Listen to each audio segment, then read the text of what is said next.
The smoke still clung to my hair when I knocked on her door. My clothes reeked of ash, my hands blistered, and the only thing I had left was the key ring in my pocket. Keys to doors that no longer existed. She opened it halfway, looked me up and down, and sighed. "This isn't a shelter." 7 words. Cold, sharp, final. I stood there, waiting for her to take it back, to open her arms, to remember I was her daughter. But she didn't. She closed the door. For 5 years I carried them. Rent, utilities, groceries, car payments, medical bills. Over $200,000 drained from my account into theirs. At first, I gave out of love. My father was gone, and my mother was drowning. I wanted to be her lifeline. I wanted to believe family meant something. I covered my brother's tuition. I paid for the roof over their heads. I bought the food on my table. Every thank you felt rehearsed. Every hug an obligation. But I ignored the hollowness. I told myself it was worth it. Then came the fire. One spark, and everything I built for myself turned to smoke. My apartment gone, my savings strained, my future uncertain. And when I turned to them, the family I had carried, they turned me away. That was the betrayal. Not the money, not the years. The moment my mother looked at me and chose to treat me like a stranger on her porch. I didn't scream. I didn't beg. I walked away. And by the time I reached the sidewalk, my decision was already made. No more. I would cut every cent. It wasn't impulsive, it was surgical. I canceled the auto payments that night. The rent transfer that landed on the first of every month, gone. The tuition account I had been funding, drained. The grocery cards I preloaded every week, shut down.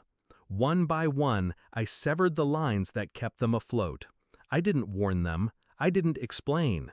I just let silence do the work. The first crack came within 24 hours. My youngest brother called, then texted, then begged. Tuition was due, his card declined. Then the lights went out in their house. The electric bill had been mine. Groceries stopped arriving. The fridge went empty. I watched it unfold like a slow-motion collapse. A family that once mocked my choices, dismissed my sacrifices, now scrambling in panic. And all I had to do was nothing.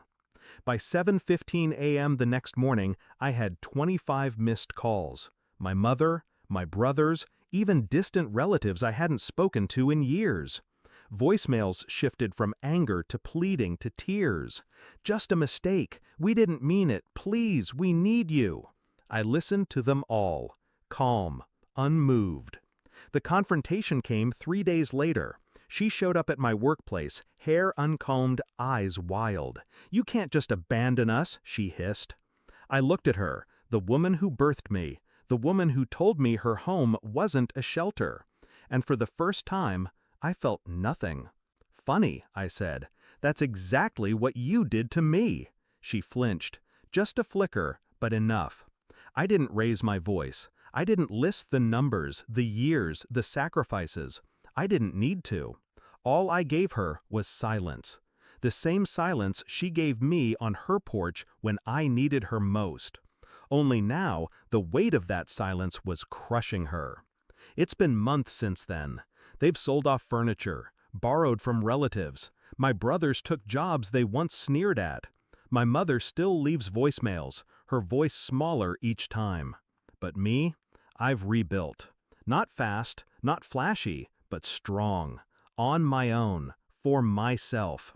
And here's the truth I've learned. Family isn't defined by blood. It's defined by who stands at your door when your world is in flames. They closed theirs, so I closed my wallet. Do I regret it? Not for a second.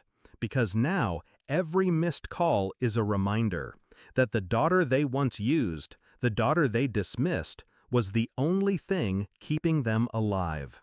And I don't answer.